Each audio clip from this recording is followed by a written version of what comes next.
All right, let's talk about something that drives so many of us crazy. Why is saving money so difficult, even when we know it's the right thing to do?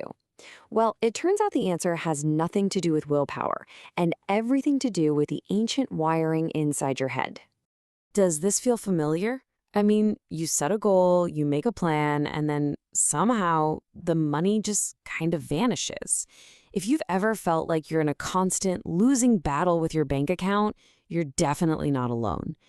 And there's a really good reason for that feeling. And here's the thing you really need to get. This isn't a personal failing. You're not bad with money. The problem is that your brain evolved for a world that is long gone, and its old survival instincts are, frankly, terrible at modern financial planning. Okay, let's get into it. Our brains are these incredible survival machines, right? They were fine-tuned for millions of years to deal with immediate stuff, like finding that next meal or not becoming that next meal. They were never, ever designed to think about a 401k or a 30-year mortgage. So, the first psychological saboteur we're up against is something called present bias. This is that little voice in your head screaming, I want it and I want it now. See, our ancestors survived by grabbing whatever they could right away because tomorrow was never a guarantee. And that deep primal instinct, it's still running the show. So check this out. It's a simple choice, right? 20 bucks now or 25 in a couple of weeks. Logically, you know the better deal is to wait, but what do most people do? They take the 20 bucks today. Why? Because that immediate reward feels real, it feels certain, and that future reward feels abstract. And this isn't just a feeling, it's actually happening in your brain. Neuroscientists have seen it. The part of your brain that wants that instant gratification, it's like a sports car engine. It's fast and it's powerful. The logical part that knows you should wait, it's got bicycle brakes. Guess which one usually wins? Okay, but it gets even trickier. Let's talk about the next concept, loss aversion. This is a huge one. It's a powerful quirk of our minds where the sting of losing something feels way more intense than the joy of gaining the exact same thing. And this chart shows you exactly what's going on. The pain of losing $100 is literally twice as strong as the pleasure of finding $100. So when you think about saving, your brain doesn't see it as a future gain. Oh no, it sees it as a present loss. You're losing access to money you could spend right now, and that triggers a very real pain signal. So on top of all that, your brain doesn't even see all money as being equal, not even close. It sorts your money into these weird little categories depending on where it came from. And that leads to some really irrational behavior. The behavioral economist Richard Thaler actually won a Nobel Prize for this stuff. He called it mental accounting. We put our money into these invisible mental buckets, and each bucket has its own unique set of rules. I mean, think about it. The money from your paycheck, that's serious money, right? That's for bills, for rent, for responsibilities.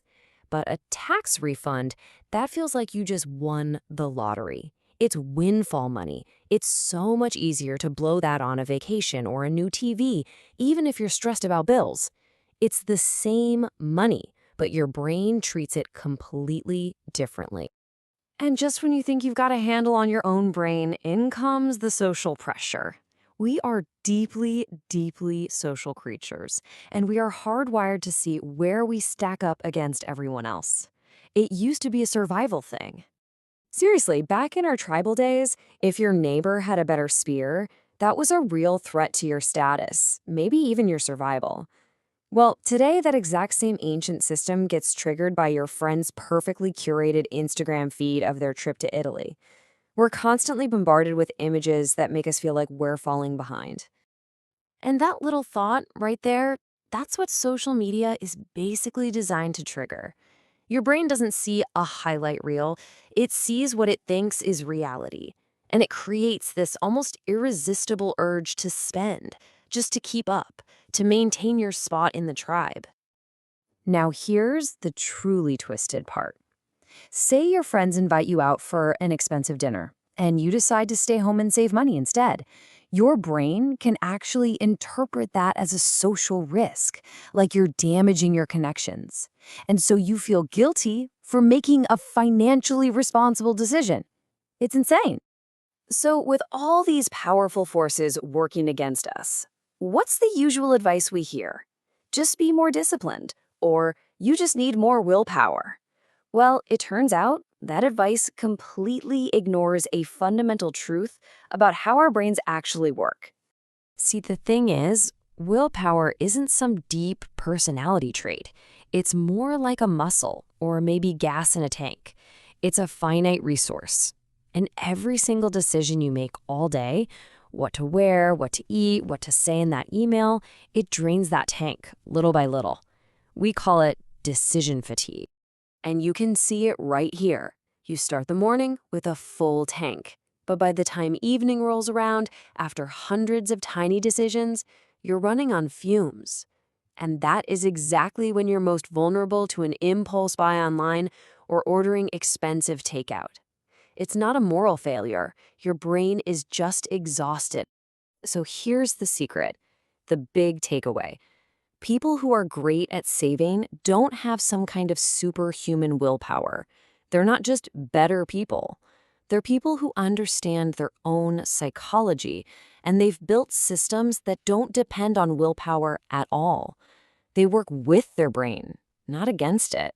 Okay, so if fighting our brain is a losing game, then what do?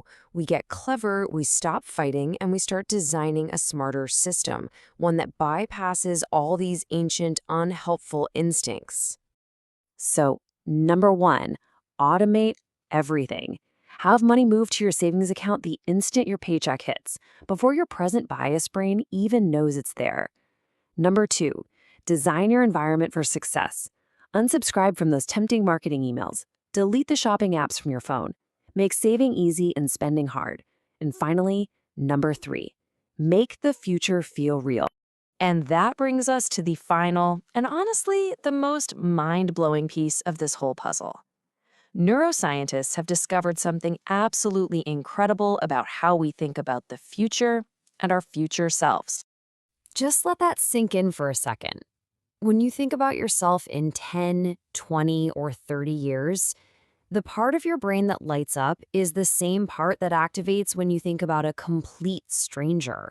Your brain has no real emotional connection to that future person you will become. So the real question isn't just about discipline or budgeting. The real challenge is this. How do you build a bridge to that stranger? How do you start making choices today to take care of that person you will eventually be and whose well-being depends entirely on the systems you put in place right now?